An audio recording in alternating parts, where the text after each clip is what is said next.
Hi friends, कैसे हैं आप लोग। स्वागत है आपका अपने चैनल मैथ सेंटर आर्ट पर। तो फ्रेंड्स, जैसा कि आपको पता है मैथ में है profit and loss. Profit and loss का क्वेश्चन का स्टैंडर्ड क्या है आपको पता है। अगर आप मेरे कंटिन्यू व्यूअर है तो आपको पता होगा कि क्वेश्चन का स्टैंडर्ड क्या है। अगर नए हैं तो मैं आपको बता दूं कि क्वेश्चन का स्टैंडर्ड इस टाइप का है जो अभी प्रेजेंटिंग में एग्जाम होने वाली है, ये सब उसी कैटेगरी का है। ठीक है, बहुत ज्यादा भास्ट भी नहीं है, बहुत ज्यादा नॉर्मल भी नहीं है, मीडियम क्लासेस का क्वेश्चन है। प्रॉफिट एंड लॉस का बहुत इंटरेस्टिंग क्वेश्चन है।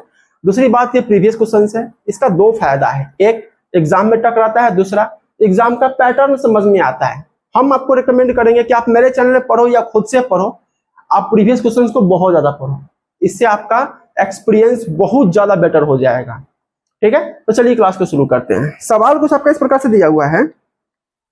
एक पंखे पर 1500 रुपए मूल्य अंकित किया गया है। सॉरी, 1500 नहीं, 150। एक पंखे पर 150 रुपए मूल्य अंकित किया गया है और 20% की छूट दी गई, तो विक्रय मूल्य क्या होगा।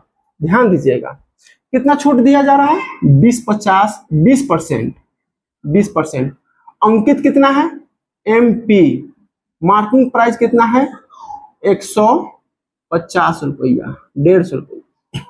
20% को ना हम फ्रैक्शन में कन्वर्ट करेंगे तो क्या हो जाएगा, 20/100 काट देंगे तो क्या हो जाएगा, 1/5। ये तो हमारा क्या है, डिस्काउंट है, तो ये हो जाएगा हमारा डिस्काउंट। नीचे वाला क्या हो जाएगा हमारा, MP, marking price.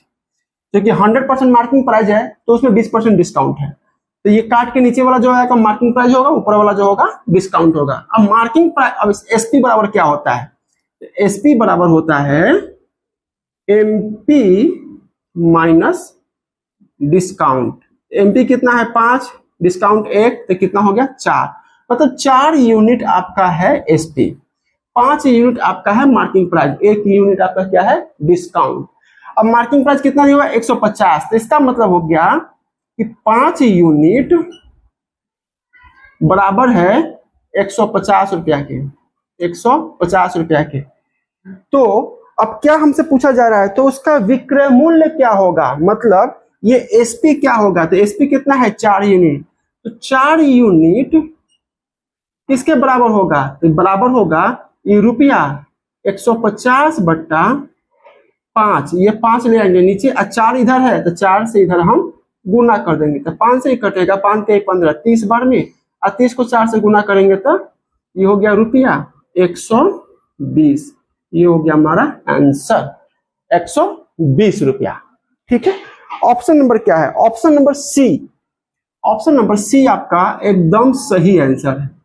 Option number C आपका एकदम सही आंसर। हम हर बार आपसे कहते हैं, आपको कुछ नहीं आता तो फर्क नहीं पड़ता है, आप कंटिन्यू वीडियो वॉच कीजिए, कंटिन्यू चैनल पर बने रहिए, आपको हर चीज सिखा देंगे। देखिए एक बार इसको, अगला क्वेश्चन देखिएगा। अगला क्वेश्चन इसमें क्या कह रहा है, एक टेप रिकॉर्डर का उत्पादन मूल्य 1500 रुपया है। विनिर्माता टेप रिकॉर्डर के मूल्य उत्पादन से 20% बढ़ाकर अंकित करता है। मतलब उसका जो कॉस्ट है, CP है, कॉस्ट प्राइस, उससे 20% बढ़ा देगा तो वो हो जाएगा MP, मार्किंग प्राइस। ठीक है, और इस प्रकार छूट देता है कि उसे 8% का लाभ होता है, 8% का लाभ होता है।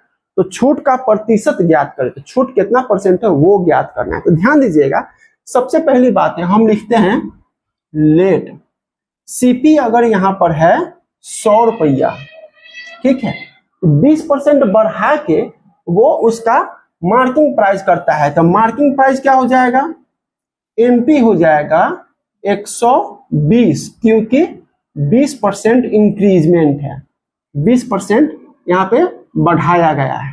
ठीक है, ऊपर की तरफ बढ़ाया गया है।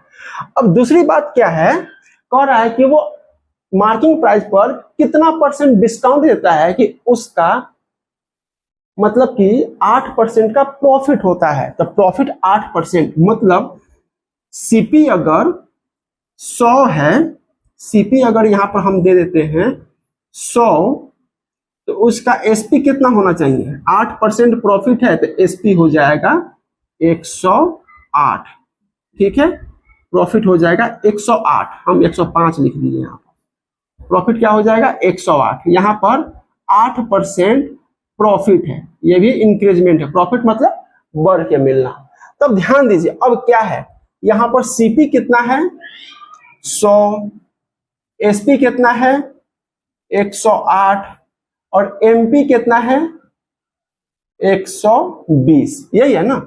सीपी 100 तो एमपी 120, सीपी 100 तो एसपी 108, जो कि 8% प्रॉफिट ले रहा था। सीपी पर प्रॉफिट होगा ना उसका 8%, तो सीपी पर 8% प्रॉफिट होगा, 108 हो गया। और सीपी पर 20% बढ़ा रहा है तो उसका मार्किंग प्राइस निकल जा रहा है, यही है। अब ये कह रहा है कि कितना परसेंट डिस्काउंट है, तो डिस्काउंट का रिलेशन किससे होता है, मार्किंग प्राइस और सेलिंग प्राइस से होता है, इस दोनों से होता है।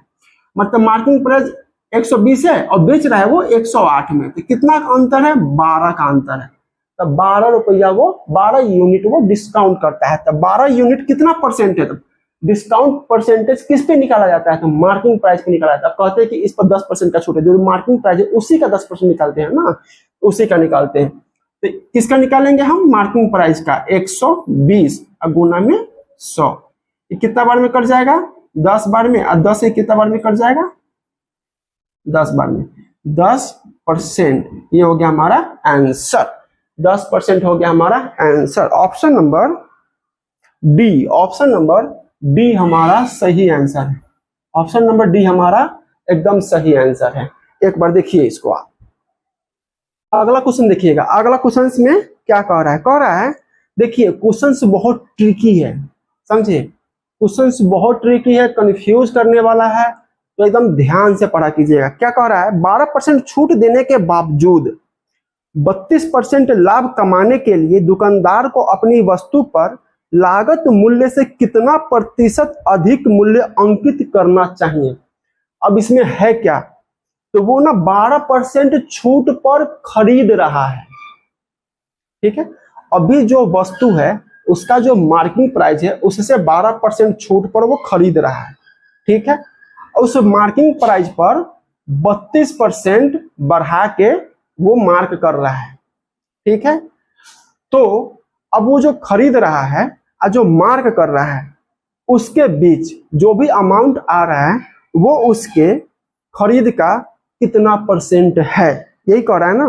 तो वस्तु पर लागत मूल्य से कितना प्रतिशत अधिक मूल्य अंकित करना चाहिए, तो चूंकि कॉस्ट प्राइस से मार्किंग प्राइस का जो अंतर है वही है ना, कि जितना परसेंट आएगा उतना परसेंट उस पर अधिक वो अंकित करना चाहिए।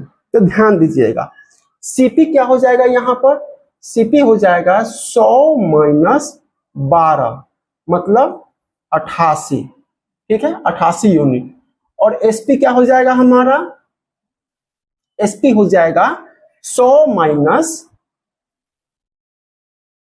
सॉरी मार्किंग प्राइस, हाँ एमपी, मार्किंग प्राइस क्या हो जाएगा हमारा 100 प्लस 32, क्योंकि जो ऑब्जेक्ट वो खरीद रहा है उसका मार्किंग प्राइस अपना है और इसको खुद से 32% एक्स्ट्रा मार्क करना है।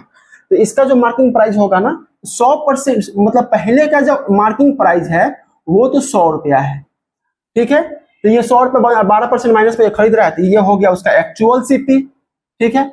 और उसमें 32% प्लस करके बेच रहा है, तो इसका हो गया ये, सॉरी मार्क कर रहा है, तो ये हो गया इसका एक्चुअल मार्किंग प्राइस, ठीक है।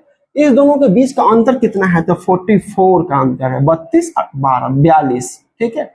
ये 42 कितना परसेंट है, तो कितना परसेंट किसका है, वो लागत मूल्य से कितना परसेंट बढ़ाकर अंकित करेगा कि 32% वो कमाएगा, मतलब इससे वो 32% कमाएगा। तो ये 88 का कितना परसेंट है, तो इसको हम परसेंटेज में कन्वर्ट कर देते हैं। 44 दूना 88 या 2 से ये कट जाएगा 50 बार में, तो 50% आंसर, 50% हो गया हमारा answer. Option number A, option number A हमारा सही आंसर है। ऑप्शन नंबर ए हमारा एकदम सही आंसर है। एक बार देखिए इसको, अगला क्वेश्चन देखिएगा। अगला क्वेश्चन कुछ आपका इस प्रकार से दिया हुआ है, एक डीलर ने 7660 रुपए में एक वॉशिंग मशीन खरीदी, अंकित मूल्य पर 12% छूट देने के पश्चात उसे 10% का लाभ होता है, तो वॉशिंग मशीन का अंकित मूल्य क्या है, अंकित मूल्य। सेम क्वेश्चन है जैसे पहले बनाए थे आप। सीपी क्या हो जाएगा 100 माइनस 12% डिस्काउंट पे वो खरीद रहा है, ठीक है। मार्किंग प्राइस क्या है? 10%। क्या कर रहा है वो? 10%। और छूट देने के पश्चात उसे 10% का लाभ होता है। छूट देने के पश्चात उसे 10% का लाभ होता है। तो क्या हो जाएगा हमारा? CP 100 plus 10। अब ध्यान दीजिएगा, 100 प्लस 10 तो क्या हो जाएगा हमारा? ये हो जाएगा 88 और ये हो जाएगा हमारा 110। बहुत सिंपल है। तो कितना में खरीद रहा है? 7660 रुपए में। 7660 रुपए में खरीद रहा है। 88 यूनिट बराबर है रुपया 7660 के। तो एक यूनिट बराबर होगा रुपया 7660 अब बट्टा में 88। ठीक है। तो कह रहा है कि कितना में कितना मार्किंग प्राइस क्या होगा उसका? तो 110 यूनिट हमारा मार्किंग प्राइस है। तो 110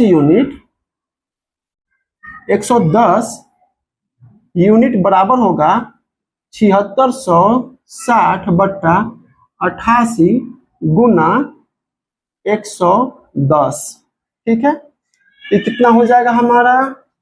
22 चौका 88, 4 बार में, सॉरी 22 बार में 4 से कटेगा, 22 बार में, 22 बार में 4 से कटेगा, 4 9 चौका 36, 4 पंचे 20, 1915। 22 से 1 कट जाएगा 5 बार में, 22 पंचे 110। 1915 को 5 से गुना कर दीजिए आप। तो 1915 को 5 से गुना करेंगे तो कितना हो जाएगा? 50 25 के 5 5 5 7 9 5 45 के 5 हाथ में 4 5 5 और 4 9 9575 रुपया। 9575 रुपया हमारा आंसर हो जाएगा। कितना हो जाएगा? 9575। Option number A. Option number A हमारा एकदम सही आंसर है। ऑप्शन नंबर ए हमारा एकदम सही आंसर है। देखिए, आप ऐसा कभी मत सोचिएगा कि ये ऐसे कह रहा है कि 7660 रुपये में वो मशीन खरीदा, लेकिन 12% वो छूट देता है, तो वो अपने मार्किंग प्राइस का छूट देता है और तब जाके वो 10% लाभ कमाता है। तो ऐसा बिल्कुल नहीं है। ठीक है, ऐसा बिल्कुल नहीं है। वो खरीदता है, उस पर 12% वो छूट देता मिलता है, उसको खरीदने वाला उसको 12% छूट देता है। ठीक है, इस हिसाब से समझ के बनाइएगा। ठीक है, एक बार देखिए इसको।